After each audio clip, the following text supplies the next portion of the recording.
Hello दोस्तों, स्वागत है आप सभी को हमारे कॉन्सेप्ट क्लासेस में। दोस्तों मैं हूं महानंद, एक बार फिर से आप सभी के सामने नए वीडियो के साथ आया हूं। दोस्तों इस वीडियो में हम लोग सब्जेक्टिव जो बिहार बोर्ड के 10वीं क्लास के जो छात्र हैं उनके लिए बहुत ही महत्वपूर्ण होने वाली है। तो इस वीडियो में हम लोग सब्जेक्टिव प्रश्न को देखेंगे और ये आपके राजनीतिक शास्त्र से संबंधित कुछ प्रश्न हैं। तो चलिए वीडियो को स्टार्ट करते हैं। और अगर आप सभी हमारे चैनल पर नए हैं तो चैनल को सब्सक्राइब कर लें ताकि आप सभी के सामने रोज़ नए वीडियो आ सकें और आप इस वीडियो का लाभ उठा सकें। चलिए तो वीडियो को शुरू करते हैं। देखिए हमारे संस्थान का नाम कॉन्सेप्ट क्लासेस या कॉन्सेप्ट कोचिंग सेंटर है और यूट्यूब जो नाम है वो कॉन्सेप्ट क्लासेस के नाम से है। तो चलिए आगे बढ़ते हैं। पिछले साल का रिजल्ट आप देख रहे हैं। मैट्रिक में 449 और इंटर में 446। चलिए प्यारे साथियों, आपके सामने पहला जो प्रश्न है, देखिए ध्यान से प्रश्न को आप। पहला प्रश्न है, पंचायती राज से आप क्या समझते हैं? ध्यान से सुनेंगे। पंचायती राज से आप क्या समझते हैं? तो देखिए दोस्तों, यहाँ पे प्रश्न आपको दिख रहा होगा, पंचायती राज से आप क्या समझते हैं? तो देखिए पंचायती राज लिखा हुआ है कि जो पंचायती राज व्यवस्था है वो लिखा, पंचायती राज आज के लोकतंत्र युग में बहुत ही महत्वपूर्ण है। प्यारे बच्चों, आज का जो युग है, आप सभी को पता है कि भारत लोकतांत्रिक देश है और इस लोकतांत्रिक देश में पंचायती राज जो है व्यवस्था ये काफ़ी महत्वपूर्ण है। और पंचायती राज व्यवस्था की जो स्थापना किया गया है वह बलवंत राय मेहता समिति के द्वारा किया गया। कौन सा समिति दोस्तों? बलवंत राय मेहता समिति के द्वारा इसका स्थापना किया गया है। याद रखेंगे, इसकी स्थापना बलवंत राय मेहता समिति के द्वारा किया गया है। पंचायती राज व्यवस्था त्रिस्तरीय होता है। प्यारे साथियों, कितना स्तरीय होता है? ये त्रिस्तरीय होता है। त्रिस्तरीय का मतलब 3 भागों में बटा होता है, जिसमें ग्राम के आधार पर ग्राम पंचायत होगा आपका और प्रखंड के आधार पर आपका प्रखंड समिति होगा। इसके अलावा जिला के आधार पर आपका जिला परिषद होगा।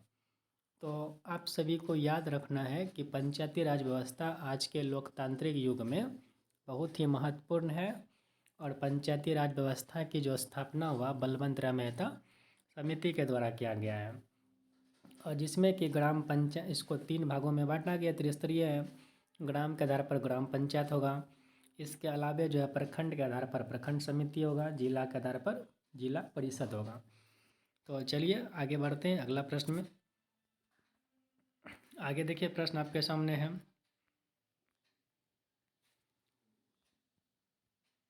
चलिए अगला प्रश्न देखते हैं।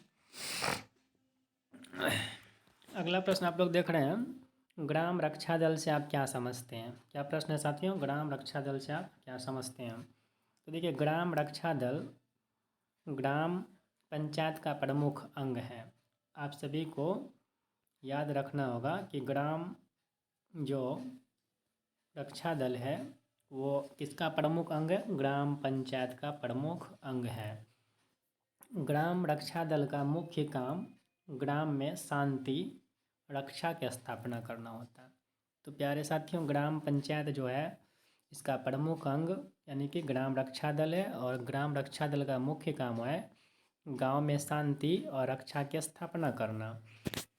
फिर देखिए दोस्तों, आगे आपके सामने है, ग्राम रक्षा दल ग्राम पंचायत की पुलिस व्यवस्था है।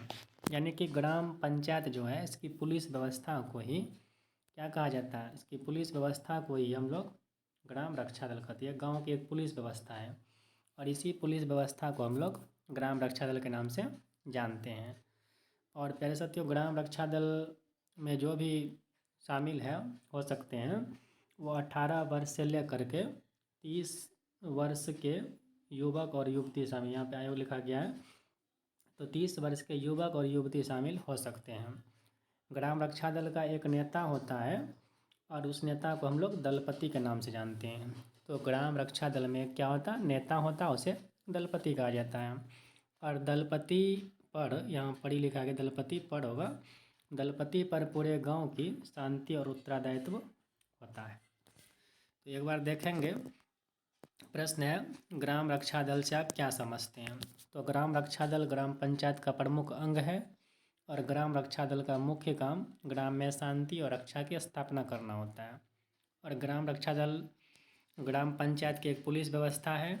और ग्राम रक्षा दल में 18 वर्ष से लेकर 30 वर्ष के युवक और युवती शामिल हो सकती है। ग्राम रक्षा दल में एक दलपति होता है, नेता होता है जिसे दलपति कहते हैं, और दलपति पर ही पूरे गांव की रक्षा और शांति का उत्तरदायित्व होता है। चलिए अगला प्रश्न देखते हैं आपके सामने जो है। देखिए बहुत ही इम्पोर्टेंट प्रश्न है, और प्रश्न देखिए ध्यान से। क्या प्रश्न है? प्रश्न अगला 3 नंबर है मेरे साथियों। वार्ड पार्षद के कार्य लिखें, यानी कि वार्ड पार्षद कौन से काम करते हैं। तो देखिए पहला काम इसका जो वार्ड पार्षद का है वो काम है, देखिए ध्यान से, पहला इसका काम जो है, इसका पहला काम वार्ड पार्षद के कार्य निम्नलिखित है। और पहला काम है अपने वार्ड में सफाई की व्यवस्था करना। अपने वार्ड में किसकी व्यवस्था करना? सफाई की व्यवस्था करना। इसका मुख्य काम यह है कि अपने वार्ड में सफाई की व्यवस्था करना।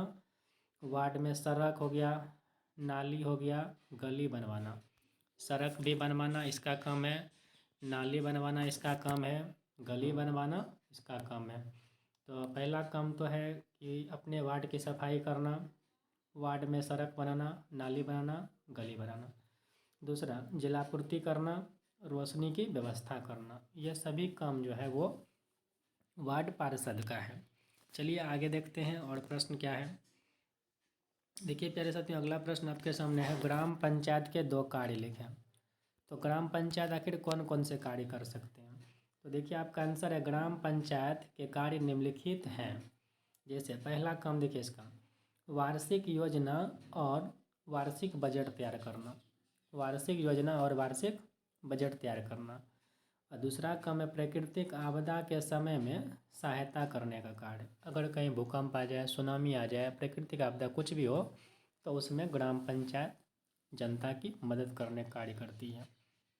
अगला कहता है सार्वजनिक संपत्ति से अतिक्रमण को हटाना।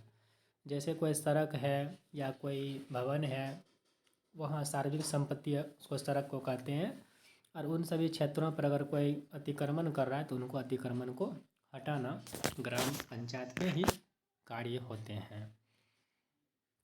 चलिए आगे बढ़ते हैं। अगला प्रश्न 5 नंबर आपके सामने है, देखिए ध्यान से। चलिए प्रश्न देखिए। प्रश्न कहता है प्यारे साथियों, देखिए ध्यान से, प्रश्न कहता है ग्राम कचहरी के गठन एवं शक्ति का वर्णन करें। आखिर ग्राम कचहरी गठन कैसे होता है? तो प्यारे साथियों ग्राम कचहरी लिखा गया, ये कचहरी होगा। ग्राम कचहरी ग्राम पंचायत का ही क्या अंग होता है। इसका मुख्य काम न्यायिक कार्यों को संपन्न करना होता है, यानी गांव में न्याय करना होता है ग्राम कचहरी का मुख्य काम। ग्राम कचहरी का प्रधान सरपंच को कहा जाता है, यानी कि ग्राम कचहरी का जो प्रधान होता है वो सरपंच होता है। दूसरा बात याद रखिएगा प्यारे साथियों, ग्राम कचहरी का गठन पंचायती राज अधिनियम 2006 के तहत निर्वाचन द्वारा किया जाता है। मतलब ग्राम कचहरी का जो गठन होता है ना, 2006 में पंचायती राज अधिनियम आया, जिसके तहत इसका चुनाव निर्वाचन प्रक्रिया के द्वारा किया जाता है। प्रत्येक पंच लगभग 500 आबादी पर कार्य करता है। 500 आबादी पर एक पंच कार्य करेगा। अगला प्यारे साथियों, ग्राम कचहरी में भी अनुसूचित जाति, जनजाति, पिछड़ा वर्ग, चाहे वो महिला हो, उन सभी के लिए क्या है, उन सभी के लिए आरक्षण की व्यवस्था किया गया। इसमें भी ग्राम कचहरी में चाहे वो महिला हो या फिर जो भी हो, उसके महिला के लिए हो, आरक्षण की व्यवस्था किया गया। इसका नियुक्ति राज्य सरकार के द्वारा किया जाता है। अगला इसी में प्रश्न प्यारे साथियों था ग्राम कचहरी की शक्ति।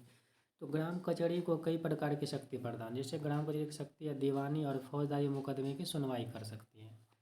और दूसरा पॉइंट है ग्राम कचहरी को 1000 तक मुकदमा सुनवाई कर सकता है। ये टोटल मुकदमा कितना सुन सकता है? 1000 तक के मुकदमा की ये सुनवाई कर सकता है।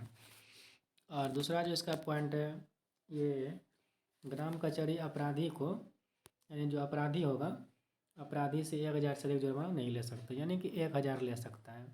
अधिक से अधिक वो 1000 जुर्माना कर सकती है। आशा है ये वीडियो आप सभी को अच्छा लगा होगा। अच्छा लगे तो वीडियो को लाइक कीजिए और चैनल को सब्सक्राइब कीजिए और अपने दोस्तों में से शेयर कीजिए। तब तक के लिए धन्यवाद। मिलते हैं फिर नए वीडियो में।